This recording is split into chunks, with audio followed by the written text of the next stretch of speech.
What's the name of this town, honey? Berehove. Berehove. Okay, we're in Berehove. And we're gonna get hit by a car here. And we're gonna go see this little square. It's a pretty small town, especially after we've been hanging out in Lviv, where there's a whole lot of life. Yeah, it's a border town near Hungary. We have to go through 2 borders tomorrow. We don't know if those are gonna be 10-minute border crossings or 2-hour border crossing each. So we are planning on a potential 5-hour drive tomorrow. Yep. But it might be much longer based on how long it takes for us to cross the Ukraine to Hungary border and the Hungary to Serbia border.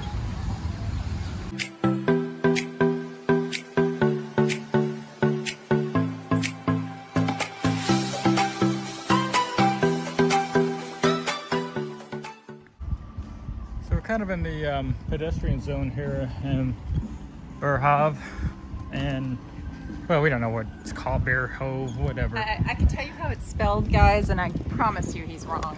Okay, I never pronounce anything right, so just everybody can get over that. But we're in Berehove or whatever it's called, and the pedestrian zone. Definitely not the most lively time, but it is Monday. It doesn't seem to have a whole lot of things to bring people in here. I mean, there's shops to take care of your regular business, but not a plethora of restaurants or bars or things to occupy your time. It's like if you're coming in to buy a particular item, like a appliance, go to a bank or something, then I guess this is your section of town that you would want to come visit. Okay, so we've walked through Berehove, whatever. We walked through this town here in Ukraine, and of course you've heard about Ukraine is going down in population instead of growing. And I think this town is an example of it. You really don't see that in Lviv. It feels very lively and so much going on there. But I think this town probably had bigger and better days in the past. And there seems to be a much smaller population here, at least that we're seeing, than what the amount of buildings would make you think is here. So, you know, this is a place that it seems a little depressed. What do you think, honey? Yeah, definitely. Right near the Hungarian border. I mean, if you read on Booking.com about where we're staying right now and everything, it'll tell you that this is a border town. That's what it's all about. You stay the night and they're gone. Yeah. So I think that's kind of reflective.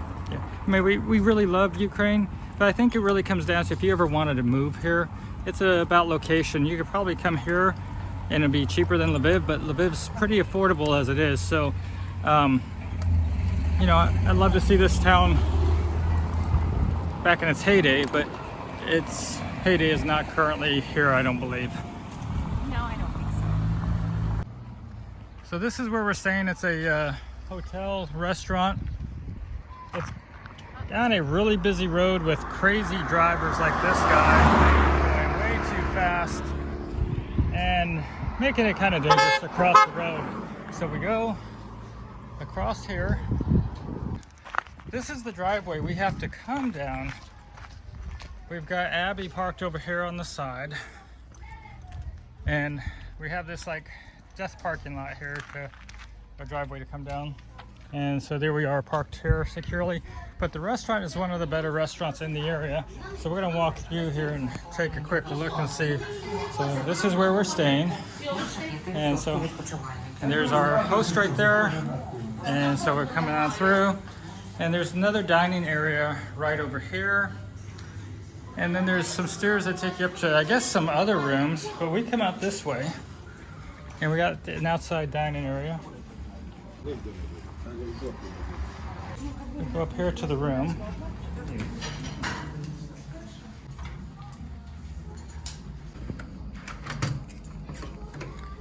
Okay, so this is our room here, and it's a mess because it's a little room, but it's going to take care of our needs. It does have AC, and it's got a little bathroom here. But this is our stay for one night here on this border town. And what's our rate here, honey?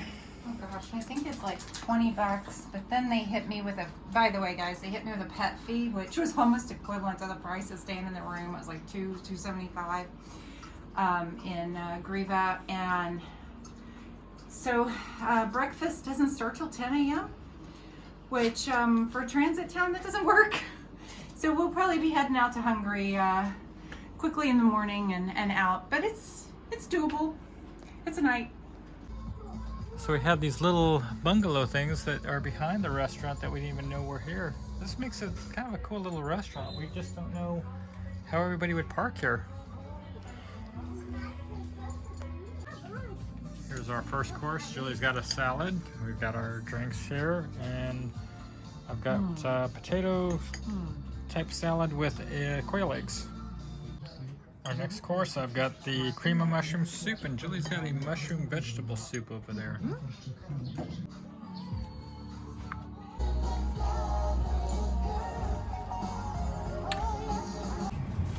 Okay, so we're at the border. This is the Ukrainian side apparently, and we're just waiting to have them open up.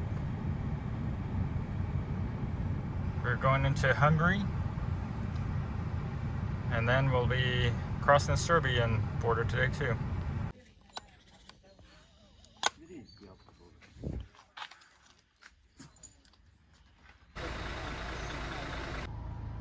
Almost there. Gotta apparently wait for all the walkers to get through, but we're not making progress very quickly. So we made it through one part of the border, but now we're on to another part here to get into Hungary, I guess. But it's kind of chaotic, and I don't know where these guys came from because they weren't in front of us in the line. So it's kind of a long, drawn-out morning. Sitting here in the middle of no man's land between Ukraine and Hungary, and Julie's wishing we would have went to breakfast because some smart individual said we should get breakfast. No. Some smart individual said it 2 seconds after he passed a place. He goes, well, maybe you want to get something? And I'm like, what? I think we're at the border now. But hey, at least we're in the front of the line. That's just small details. Small details. I was thinking, okay, we are going to be hungry when we get to Hungary. So FYI guys, the border at Ukraine appears not to open till 7:30 a.m. We're not exactly sure of this stuff. Well, this might be where we are passing through in this little outpost town, so it doesn't mean that all the borders are like that. And we're waiting and waiting and waiting, but this is the Hungary border.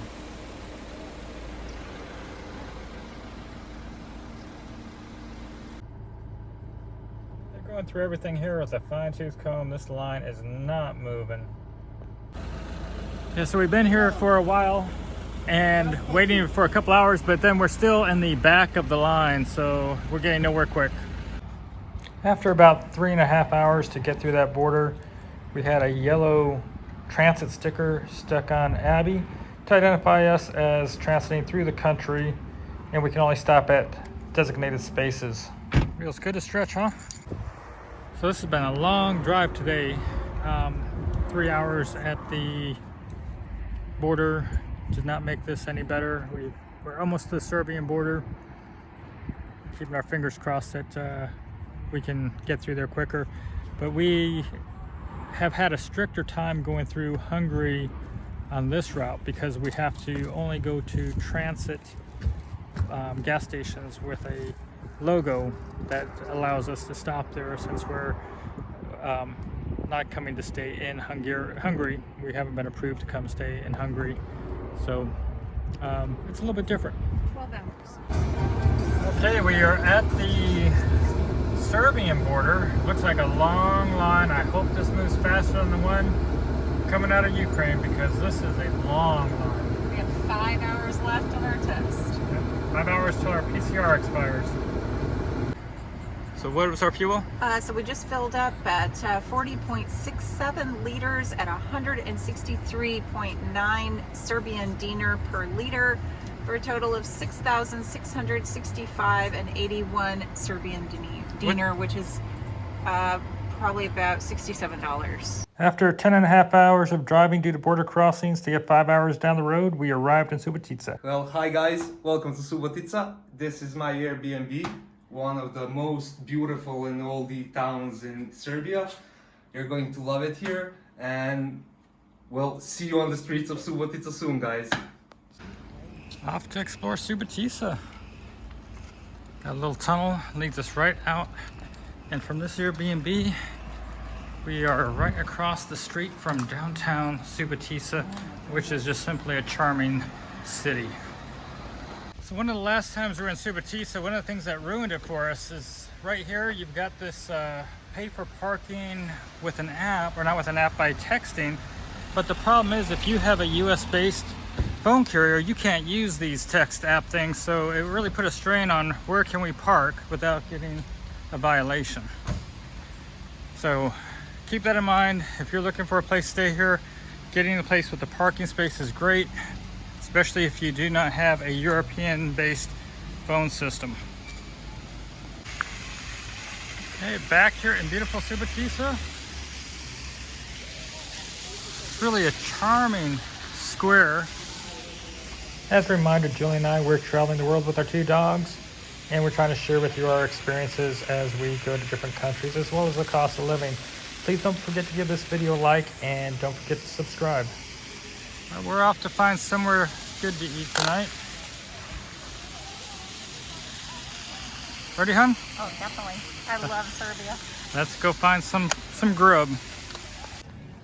As Julie and I travel, we use IMGlobal health insurance coverage to help protect us in case of an unexpected medical emergency. I have become an appointed agent with IMGlobal, and I do have a link in the video description. So if you're an expat, missionary, global citizen, taking long-term or short-term trips outside of your country, no matter where the origin, there may be a policy that's right for you to protect yourself. So look at the link in the video description, and again, I will receive a commission if you use this link, and I would appreciate that. Thank you.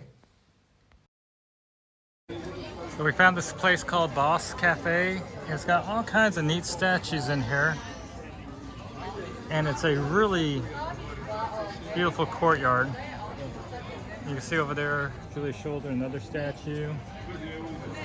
But it's really got a lot of character in here, not just the one in Julie's lap. After a long day, we are splurging at tonight's restaurant. Julie's got her mojito without alcohol or sugar, and as Rachel, our guest, one time called it, AKA not a mojito. And I've got this green spinach smoothie. It's delicious. And it's got mint, and we are waiting on our pizzas and salads. The best little restaurant dogs. I've got my grilled feta salad, got a pizza, some pita bread. Julie's got a Greek salad. Yummy. I said I'm back in Serbia for my salads, but hey, Lviv had awesome ones too, guys, so it's all wonderful. This is our second visit to Subotica. If you haven't seen our video about is it safe for foreigners and expats in Serbia, check out that video. We explore a bit of Subotica there as well. Subotica was quite the contrast in comparison to the city of Berehove in Ukraine that we just left. This city is vibrant, it's got a lot of life, and I would say it's on the up and coming. It seems to be a popular location for people to want to go visit and check out. It is much smaller than Novi Sad or Belgrade, but it's got a lot of charm, all unique to itself. It's near the Hungarian border, so it is a good location if you're trying to hop across the border from a Schengen to non-Schengen location. So potentially it might be worth checking out. It is a smaller population and is a little bit more quieter than some of the other cities in Serbia, but it's got a great location. The people are nice, and there's still quite a bit to do, and they've got a decent amount of restaurants to share as well. The detail on this building is just Pretty exquisite. These carvings, these statues. This is what you call a really shady street. When you look through here, guys has headlights on, but it is almost like nighttime going through there. The trees are so thick. We stayed just one night in Subotica, and the Airbnb we stayed at was perfect for this short stay. So if you're coming here for a night or 3, this is a good location. There's comfortable beds. They are single size. There's a kitchenette, so you can prepare some of your own food if you don't want to eat at restaurants every time you go out. The shower was adequate size to take care of your needs, and it is pet friendly. Beautiful, peaceful morning in Subotica. We opted out of going to McDonald's this morning. We went to a beautiful restaurant and had a fantastic meal. Let's go take a look at it. So this is Precha, and you go down this little hallway. A pleasant little restaurant. Oh, here's their big sign. So we're having our coffee, lemonade for breakfast this morning, and we're coming out with 370 dinar for our breakfast. So that's 740 is what we're expecting for our final bill. I love the coffees in Europe. They're so rich and dark, but the downside, they're all Arabica. Almost everything's Arabica, and it's dark, so you have no caffeine hardly at all. Most people here don't realize that, but you want the Robusta beans and the light roast, but these dark roast coffees, while they're great to sip, you just won't get that caffeine buzz, but it tastes so good. It is really good.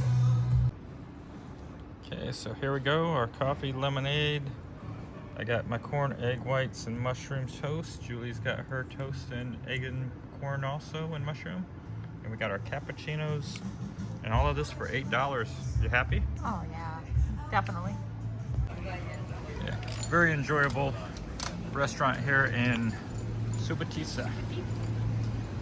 Oh, look at that. Oh, that looks so good. Morning. It's late enough. It's like, what, 9 a.m.? I don't know. We're different.